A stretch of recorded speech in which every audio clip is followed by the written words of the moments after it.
Good evening everyone. ఎలా ఉన్నారు? I hope your all doing well. Welcome to T1 academy current affairs classes. ఈరోజు current affairs classes లో భాగంగా మనం news లో ఉన్న కొన్ని ముఖ్యమైన అంశాల గురించి చర్చించుకుందాం. అవేంటంటే, మొదటగా ఈరోజు క్లాస్ స్టార్ట్ చేయకన్నా ముందుగా ఎవరైతే టీఎస్పీఎస్సీ గ్రూప్ 2 ఎగ్జామ్స్ రాసున్నారో కీ వచ్చింది కదా, చాలా మిస్టేక్స్ ఉన్నాయి. ముఖ్యంగా తెలంగాణ మూమెంట్ లోను అలాగే పేపర్ 2 లోను కొన్ని మిస్టేక్స్ ఉన్నాయి. ఖచ్చితంగా ఆబ్జెక్షన్స్ అనేవి పెట్టండి. లాస్ట్ టైం ఆబ్జెక్షన్స్ పెట్టని వాళ్ళు ఏం జరిగిందో తెలుసు కదా, టీఎస్పీఎస్సీ గ్రూప్ 1 ప్రిలిమ్స్ లో మిస్టేక్స్ లో. ఎస్, సో ఖచ్చితంగా ఆబ్జెక్షన్స్ అనేవి పెట్టండి. Okay, right. Now coming back to the topic for today, that is first మనం ఈరోజు వరల్డ్ ఎకనామిక్ ఫోరం సదస్సు దావోస్ లో జరుగుతుంది కదా. ఎస్, దావోస్ లో జరుగుతుంది. మరి అసలు అది ప్రతి ఇయర్ ఎందుకు నిర్వహిస్తారు, మరి ఎక్కడ నిర్వహిస్తారు, మన ఇండియా నుంచి ఎవరెవరు పార్టిసిపేట్ చేస్తున్నారు, మరి మన ఉభయ తెలుగు రాష్ట్రాల గవర్నమెంట్లు, that is Telangana government and AP government participate చేస్తున్నాయా లేవా, ఇవన్నీ గురించి కూడా మనం ఈరోజు తెలుసుకుందాం. Then coming on to the next topic, Manipur, Meghalaya and Tripura states news లో ఉన్నాయి. మరి అసలు ఇవి ఎందుకు, ఈ నార్త్ ఈస్టర్న్ స్టేట్స్ ఎందుకు న్యూస్ లో ఉన్నాయి, మరి ఆ స్టేట్స్ కి సంబంధించిన స్టాటిక్ ఇన్ఫర్మేషన్ ఏంటి, లాంటి విషయాలు కూడా చూద్దాం. అలాగే ఇండియన్ రైల్వేస్ ఈ మధ్య కాలంలో ఊరికే నెగిటివ్ వార్తలతో, అంటే ట్రైన్ పట్టాలు తప్పి యాక్సిడెంట్ కావడం, ఇలాంటి విషయాలతో న్యూస్ లో ఉన్న ఇండియన్ రైల్వేస్ ఈ రోజు ఒక పాజిటివ్ వార్తతోని, ఒక గొప్ప విషయంతో న్యూస్ లో ఉంది. మరి అది ఏంటి, మనకి ఎగ్జామ్ పాయింట్ ఆఫ్ వ్యూలో ఎలా ఇంపార్టెంట్, లాంటివి చూద్దాము. అలాగే మన external affairs minister or foreign minister అయిన జయశంకర్ గారు స్పెయిన్ పర్యటనకు వెళ్ళారు కదా. ఎస్, మరి రెండు దేశాల మధ్యలో కొన్ని ఎంఓయూస్ కుదిరాయి. మరి రెండు దేశాల మధ్య రిలేషన్స్ కి సంబంధించిన విషయాలు చూద్దాం. అలాగే exercise devil strike, army exercise, navy exercise ఇవన్నీ ఉంటాయి కదా. ఎస్, అందులో ఇండియన్ ఆర్మ్ ఫోర్సెస్ యొక్క డెవిల్ స్ట్రైక్ న్యూస్ లో ఉంది. మరి అది ఎవరెవరి మధ్యలో జరుగుతుంది, దానికి సంబంధించిన విశేషాలన్నీ కూడా ఈరోజు చూద్దాము.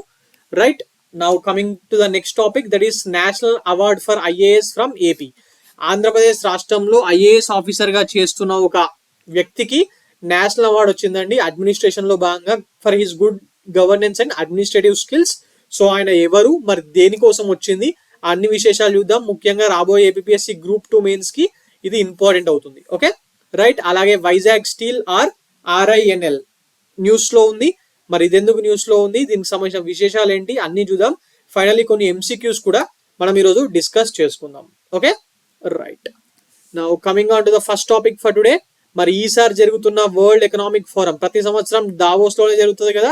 మరి ఈ సంవత్సరం జరుగుతున్నది ఎన్నోది, 55ది. దీని మీద క్వశ్చన్ వస్తుంది, ఎన్నోది అని చెప్పి కూడా చాలా సార్లు అడుగుతారు. అంటే which among the following statements are true or false అని ఇచ్చి స్టేట్మెంట్ ఇచ్చేస్తాడు. మీకు ఎన్నోది కూడా తెలిసి ఉండాలి. 55th annual meeting of world economic forum అనేది స్విట్జర్లాండ్ లోని దావోస్ అనే ఒక చిన్న పల్లెటూరులో దీన్ని చేస్తా ఉంటారు ప్రతి సంవత్సరం.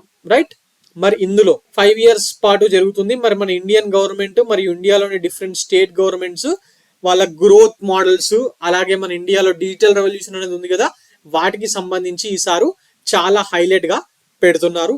ఇలాంటి సమావేశాలకు మన స్టేట్ గవర్నమెంట్స్ ఎందుకు వెళ్తాయి, ఎందుకంటే పెట్టుబడుల్ని, ఇన్వెస్ట్మెంట్స్ ని ఆకర్షించడానికి వివిధ కంపెనీలు, వివిధ దేశాలకు సంబంధించిన ఎంఎన్సీస్ నుంచి పెట్టుబడుల్ని ఆకర్షించడానికి ఈ మీటింగ్ కి వెళ్తా ఉంటాయి. మరి ఈ ఇయర్ జనరల్ గా ఎవరు వెళ్తారు, పెట్టుబడులు అనగానే మనకి ఎవరు గుర్తుకు రావాలా, ఐటీ మినిస్టర్ కదా, information and broadcasting IT Ashwini Vaishnaw గారు ఉన్నారు కదా. అలాగే జల్ శక్తి మినిస్టర్ సిఆర్ పాటిల్. ఇదంతా ఏం అవసరం లేదండి ఇంత డీటెయిల్డ్ గా ఎవరెవరు వెళ్ళారని. సెంట్రల్ గవర్నమెంట్ నుంచి డిఫరెంట్ మినిస్టర్స్ వెళ్తున్నారని చెప్పి తెలిస్తే సరిపోతుంది. కాకపోతే ఈ పాయింట్ మనకి ఇంపార్టెంట్. ప్రతి సంవత్సరం వివిధ రాష్ట్రాలకు చెందిన సీఎంస్ ఇందులో పాల్గొంటూ ఉంటారు. ముఖ్యంగా అభివృద్ధి చెందిన రాష్ట్రాలైన మహారాష్ట్ర, తమిళనాడు, కర్ణాటక, తెలంగాణ, ఏపీ, ఉత్తరప్రదేశ్ అండ్ కేరళకు సంబంధించిన రాష్ట్రాల సీఎంలు ఇందులో పాల్గొంటూ ఉంటారు. ఈసారి కర్ణాటక వాళ్ళు వెళ్ళలేదు, బట్ మిగిలిన అందరికీ ఈసారి వెళ్ళడం జరిగింది. సెంట్రల్ గవర్నమెంట్ సిఐఐకి సంబంధించిన పెవిలియన్స్ ఉంటాయి, వాటితో పాటు పక్కనే వీళ్ళు కూడా వాళ్ళ పెవిలియన్స్ ఎస్టాబ్లిష్ చేసి మా రాష్ట్రంలో ఎందుకు పెట్టుబడి పెట్టాలి అని చెప్పి మీటింగ్స్ ఏర్పాటు చేసి ఇన్వెస్టర్స్ కి ఎక్స్ప్లెయిన్ చేస్తూ ఉంటారు. కేటీఆర్ గారు ఉన్నప్పుడు బాగా న్యూస్ లో ఉంటుండే కదా ఊకే. రేవంత్ రెడ్డి గారు వచ్చిన తర్వాత కూడా చాలా పెట్టుబడులు తెస్తున్నారు. Last time 40,000 crores తెచ్చిరు. మరి ఈసారి కూడా ఎంత తెస్తారనేది చెప్పి మనకు మీటింగ్ అయిపోయిన తర్వాత అర్థమవుతుంది. Okay, right. Who initiated the world economic forum? అసలు ఈ వరల్డ్ ఎకనామిక్ ఫోరం ని మొట్టమొదటిసారిగా 1971, ఇది ఇంపార్టెంట్ అండి. లాస్ట్ టైం ఏపీ వాళ్ళకు ఎగ్జామ్ లో అడిగారు వరల్డ్ ఎకనామిక్ ఫోరం. దీన్ని 1971 లో పెట్టారు by German engineer and economist called cloves Schwab. Okay, ఈయన దీన్ని ఏర్పాటు చేయడం జరిగింది. మరి దీని హెడ్ క్వార్టర్ అనేది జెనీవాలో ఉందంట, world economic forum head quarter. ఇవన్నీ స్టాటిక్ అండి, బట్ అడుగుతారు. అంటే వరల్డ్ ఎకనామిక్ ఫోరం మీద క్వశ్చన్ ఇచ్చినప్పుడు దాంతో పాటుగా ఇందులో నుంచి ఏదో ఒక పాయింట్ అక్కడ పడేస్తాడు. Which among the following are true or false అని చెప్పి అడుగుతాడు. అలాగే వరల్డ్ ఎకనామిక్ ఫోరం వాళ్ళు ఇచ్చే రిపోర్ట్స్ ఇవి చాలా ఇంపార్టెంట్. దీని మీద చాలా చాలా సార్లు క్వశ్చన్ వచ్చింది, అందుకే ఇది సపరేట్ గా నేను ఇక్కడ చెప్పడం జరుగుతుంది. లేకపోతే మొత్తము పెట్టుబడులన్నీ వచ్చిన తర్వాత ఎంత పెట్టుబడులు ఉన్నాయి అదంతా చెప్పి వదిలేసుకోండి, అది మళ్ళీ చెప్పుకుందాం మనం. ఈ వరల్డ్ ఎకనామిక్ ఫోరం వాళ్ళు రిపోర్ట్ పబ్లిష్ చేసిన రిపోర్ట్స్ ఉంటాయి కదా, రిలీజ్ చేసిన రిపోర్ట్స్, వీటి మీద క్వశ్చన్స్ చాలా సార్లు వచ్చాయి. First global competitiveness report, global information technology report, global gender gap report, global risk reports, global travel and tourism reports, global enabling trade reports. ఈ 6 వీళ్ళు రిలీజ్ చేస్తారు. అందులో ఈ first 3 important. Global competitiveness report మీద అయితే చాలా సార్లు క్వశ్చన్ వచ్చింది. యూపీఎస్సీలో కూడా అడిగారు, TSPSC, APPSC, central government, SSC, CGL, ఇట్లా డిఫరెంట్ ఎగ్జామ్స్ లో అడిగారు గ్లోబల్ కాంపిటేటివ్నెస్ రిపోర్ట్. మరి అందులో ఇండియా పొజిషన్ ఎంత, మరి ఎవరు రిలీజ్ చేసారు, ఫస్ట్ పొజిషన్ ఏంది, ఇట్లా చాలా చాలా సార్లు అడిగారు. ఓకే, జెండర్ గ్యాప్ రిపోర్ట్ మీద కూడా క్వశ్చన్స్ చాలా సార్లు వచ్చినాయి, ఒకసారి చూసుకోండి. Right, now coming on to the next topic, that is జనవరి 21 రోజున 1972లో మణిపూర్, మేఘాలయ అండ్ త్రిపుర 3 రాష్ట్రాలని ఏర్పాటు చేయడం జరిగింది. సో జనవరి 21 అనేది ఆ 3 రాష్ట్రాల యొక్క స్టేట్ హుడ్ డేస్. మనకు తెలంగాణ వాళ్ళకి ఎట్లయితే June 2 ఉంటుందో అట్లా ఏపీ ఇప్పుడు ఓకే ఉంటుందో వీళ్ళకి అట్లా Jan 21. అంతకుముందు మణిపూర్, త్రిపుర యూనియన్ టెరిటరీస్ ఉండే స్టేట్స్ అయినాయి. మేఘాలయనేమో అస్సాంలో భాగంగా ఉంటుండే, ఈ రోజునే అది కూడా స్టేట్ కావడం జరిగింది. మరి బేసిక్ థింగ్స్, జనవరి 21, 1972 ఈ 3 ఇవి అడుగుతారండి. ఇండియన్ పాలిటీలో భాగంగా మ్యాచ్ ద ఫాలోయింగ్ ఇచ్చేసి ఏ రాష్ట్రం ఎప్పుడు ఫామ్ అయిందని చెప్పి కూడా క్వశ్చన్స్ వస్తున్నాయి. ఓకే రైట్, మరి దీనికోసం చేసిన కాన్స్టిట్యూషనల్ అమెండ్మెంట్ ఏంటంటే 27th కాన్స్టిట్యూషనల్ అమెండ్మెంట్ యాక్ట్ చేయడం వల్ల ఈ 3 స్టేట్స్ ని చేసి ఏర్పాటు చేయడం జరిగింది. ఓకే రైట్, అలాగే key legislations, north eastern area recognization act 1971 తోని ఇవి చేశారంట. మరి ప్రీ స్టేట్ హుడ్, మణిపూర్ ఏముండే యూనియన్ టెరిటరీ ఉండే అని చెప్పినా కదా, త్రిపుర కూడా యూటీ ఉండే, మేఘాలయ మాత్రము దీన్ని ఇండియాలో కలిపేసారు. అప్పుడు అస్సాంలో భాగంగా ఉండే, తర్వాత ఆటోనమస్. మీరు తెలంగాణ మూవ్మెంట్ జరిగేటప్పుడు అయితే కొండా లక్ష్మణ్ బాపూజీ గారు వెళ్ళి 1969లో మేఘాలయం చేసినట్టు తెలంగాణకు కూడా ఆటోనమస్ స్టేటస్ ఇవ్వండి అని చెప్పి అడుగుతూ ఉంటాడు, గుర్తుందా? ఎస్, అలాంటి మేఘాలయకు కూడా 1972లో ఆల్రెడీ ఆటోనమస్ స్టేటస్ ఉన్న మేఘాలయకు కూడా 1972లో సపరేట్ స్టేట్ హుడ్ ఇవ్వడం జరిగింది. Basic facts about Manipur, capital అది ఇంపార్టెంట్. ఇక వేరే ఈ స్టేట్ గేమ్స్ ఇవన్నీ జస్ట్ చూసుకోండి, అంతగా మేము ఇంపార్టెంట్ కాదు. వీళ్ళ సీఎం ఎవరు, బీరేన్ సింగ్, చాలా న్యూస్ లో ఉన్నాడు కదా, ఎస్ ఆయన. మరి అలాగే గవర్నర్ అజయ్ కుమార్ భల్లా కూడా ఇంపార్టెంట్. అలాగే మేఘాలయకి సంబంధించి కూడా సీఎం అండ్ గవర్నర్, ఇవి 2 important. Okay, Conrad Sangma and C H Vijayashankar. Now coming back to the most important topic of the day, that is India. మన ఇండియా వాళ్ళు ప్రపంచంలోనే అత్యంత పవర్ఫుల్ అయిన హైడ్రోజన్ ట్రైన్ ఇంజన్ ని తయారు చేయడం జరిగింది. ట్రైన్ ఇంజన్స్ ఉంటాయి కదా మనకి ఇప్పుడు నడుస్తున్నాయి అన్ని ఎలక్ట్రికల్ ఇంజన్స్ కదా, ఎస్, అందులో హైడ్రోజన్ ని పవర్ గా వాడి తయారు చేసే ట్రైన్ ఇంజన్స్ లో ప్రపంచంలోనే అత్యంత పవర్ఫుల్ అయిన దాన్ని మన వాళ్ళు తయారు చేయడం జరిగింది. ఓకే, మరి దీని ఈ పాయింట్ అనేది చాలా చాలా ఇంపార్టెంట్ అండి. ఏ కంట్రీ చేసింది అని చెప్పి అడుగుతారు. ఇక ఇది ఫస్ట్ రైల్ జిండ్ అండ్ సోనిపట్ అంటే ఇది హర్యానాలో ఉంటది. బేసిక్ గా జాట్స్ చాలా ఉంటే ఏరియాని జాట్ బెల్ట్ అంటూ ఉంటారు, ఆ ఏరియా మధ్యలో జరుగుతుంది ఇది. మరి దీని కెపాసిటీ ఎంత అంటే 1200 horsepower అంట. ఇదేం ఫస్ట్ పాయింట్ ఏమి ఇంపార్టెంట్ కాదు. ఇండియా ఇట్లా వరల్డ్ లోనే most powerful hydrogen train engine ని స్టార్ట్ చేసింది అనేది ఒక ఇంపార్టెంట్ పాయింట్.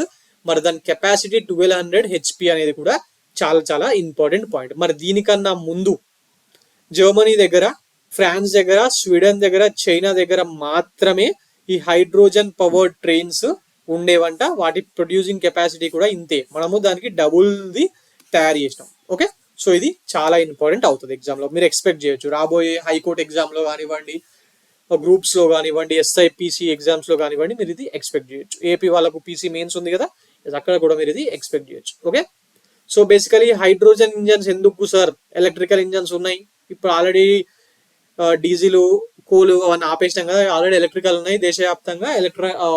ట్రైన్ ట్రాక్స్ అన్నిటిని మొత్తము ఎలక్ట్రిసిటీతోని కాంట్రాక్ట్ చేసేసారు కదా అని చెప్పి డౌట్ రావచ్చు. But for the future hydrogen ఒక క్లీన్ ఫ్యూయల్ అండి, పెద్దగా ఏమీ రిలీజ్ చేయదు. Okay right. మరి ఇందులో కూడా డిఫరెంట్ ఉన్నాయి types, blue hydrogen, green hydrogen, grey hydrogen, pink hydrogen అని చెప్పి ఇట్లా డిఫరెంట్ కూడా ఉన్నాయి. అది కూడా ఒకసారి చూడండి. Right, coming on to the next topic, that is India Spain relations. Jaishankar గారు, external affairs minister mister S Jaishankar గారు స్పెయిన్ పర్యటనలో ఉన్నారు. మరి అక్కడ ఆయన రీసెంట్ గా ఇది సెలబ్రేట్ చేశారంట. That 2026 will be marked as dual year between India and Spain to celebrate culture, tourism and advancement in artificial intelligence.